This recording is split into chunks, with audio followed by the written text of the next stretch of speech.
Assalamualaikum warahmatullahi wabarakatuh.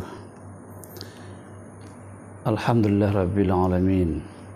Asyhadu an la ilaha illallah, asyhadu anna Muhammadan abduhu rasuluh, la nabiyya ba'dah. Allahumma shalli ala Muhammad wa ala alihi wa ashabihi ajma'in. Saudara pemirsa di mana saja Anda berada, bertemu kembali dengan saya Mukhlis Dendros dalam acara Kultum, kuliah lebih kurang 7 menit dengan judul penyelewengan anggaran dan penyelewengan jabatan. Banyak di antara kita beranggapan bahwasanya yang akan masuk neraka itu hanya orang kafir, orang munafik, orang fasik, orang zalim saja, tanpa kita sadari bahwasanya orang muslim pun, orang beriman pun akan masuk neraka kalau dia melakukan beberapa pelanggaran, melakukan beberapa dosa dan maksiat yang ini merupakan mendatangkan kemurkaan dari Allah Subhanahu wa taala. Nah, di antara dosa-dosa yang akan mengantarkan seseorang ke dalam neraka itu adalah penyelewengan jabatan dan penyelewengan anggaran, atau disebut dengan penyimpangan ekonomi, bisnis, dan keuangan. Seperti di antaranya tidak mau membayar zakat.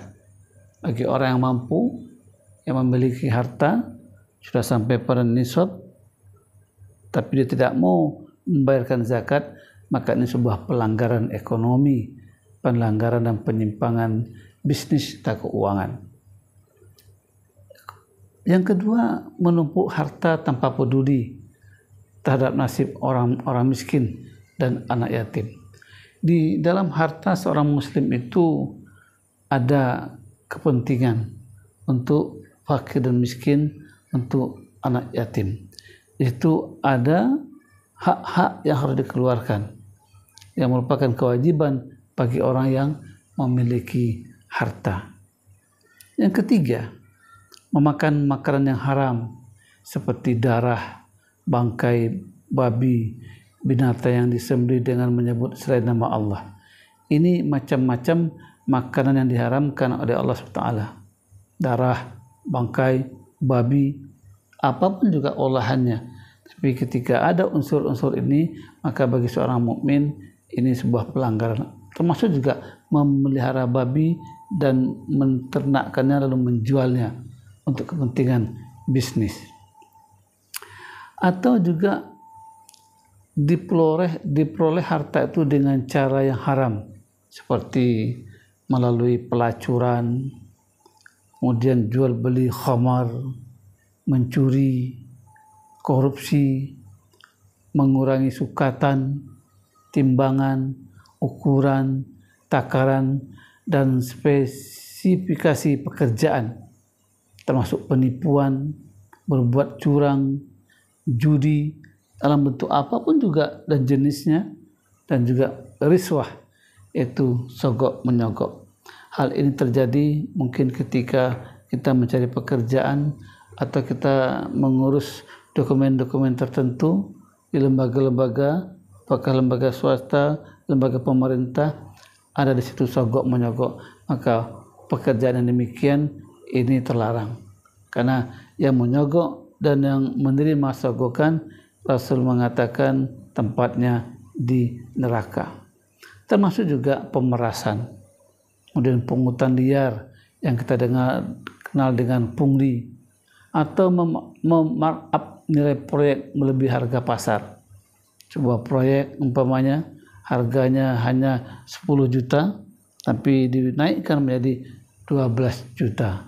Yang 2 juta itu digunakan untuk kepentingan pribadi.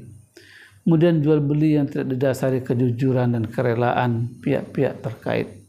Bagaimanapun juga jual beli itu dihalalkan, tapi ketika terjadi di sana kecurangan, ketidakjujuran, maka jual beli ini haram hukumnya. Yang kelima, warisan. Kita semuanya menerima warisan dari nenek moyang kita, dari orang tua kita. Nah, kalau andai kata harta warisan itu kita tidak jelas, apalagi harta warisan di kampung yang tidak jelas sumbernya dari mana, kemudian kita terima harta warisan itu, maka bagi seorang muslim harus berhati-hati. Bisa jadi harta warisan itu bukan haknya, karena harta warisan yang menjadi hak kita itu yang dibayarkan, diatur secara faraid sesuai dengan hukum waris. Jadi menerima harta warisan yang tidak sesuai dengan hukum waris, maka ini bermasalah di kemudian hari. Kemudian mengambil hak fakir miskin berupa zakat dan infak yang dimanahkan Allah dalam hartanya. Satu ketika Rasulullah SAW mengirim para sahabat untuk memungut zakat di beberapa daerah. Kemudian ketika sudah terkumpul zakat itu, dia bawa ke Madinah dan diserahkan kepada Rasul. Kata dia, "Ya Rasul, ini zakat yang kami terima, yang kami ambil dari masyarakat. Yang ini zakat dan yang ini untukku." Maka Rasul mengatakan, "Tidak boleh," kata Rasulullah. "Karena Anda sudah digaji oleh negara, maka berapapun jumlah zakat yang Anda terima dari daerah itu harus diserahkan seluruhnya." Nah, begitu juga makan uang masjid, uang yayasan, bantuan sosial dan bencana alam, atau uang jamaah, perkumpulan, organisasi yang belum jelas menjadi hak mereka. Jadi berhati-hati kita yang memegang sebuah lembaga, ya, sebagai ketua, sekretaris, bendahara, yang situ ada penyelewengan anggaran, berhati-hati. Apakah sebuah masjid, yayasan, bantuan sosial lainnya, uangnya digunakan untuk kepentingan yang tidak sebenarnya, maka ini bermasalah di kemudian hari. Maka mereka yang melakukan penyimpangan tersebut akan dimasukkan oleh Allah SWT di dalam neraka Jahannam. Di sana mereka akan merasakan betapa pedihnya siksaan yang mereka terima sebagai akibat penyimpangan keuangan, ekonomi, dan harta yang mereka lakukan semasa hidup di dunia, tanpa melihat kedudukan dan status sosial. Sekalipun mereka adalah ulama, kiai, ustadz, dan tokoh agama, tapi melakukan penyelewengan anggaran, penyimpangan ekonomi dan bisnis dan keuangan, maka akan mendapat balasan. Sebagaimana firman Allah dalam surat At-Taubah ayat 34 dan 35. Ya ayyuhallazina amanu inna katsiran minal ahbari waruhbani ya'kuluna amwalan nasi bil batil. Hai orang-orang beriman, sesungguhnya sebagian besar dari orang-orang alim Yahudi dan rahib-rahib Nasrani benar-benar memakan harta orang dengan jalan yang batil. Walaupun dia seorang pendeta, seorang rahib, termasuk seorang ulama sekalipun, melakukan penyelewengan ekonomi, memakan harta yang bukan haknya dengan cara batil, maka dia akan mendapat balasan dari Allah SWT. Yasudduna an sabilillah, dan mereka menghalang-halangi manusia dari jalan Allah.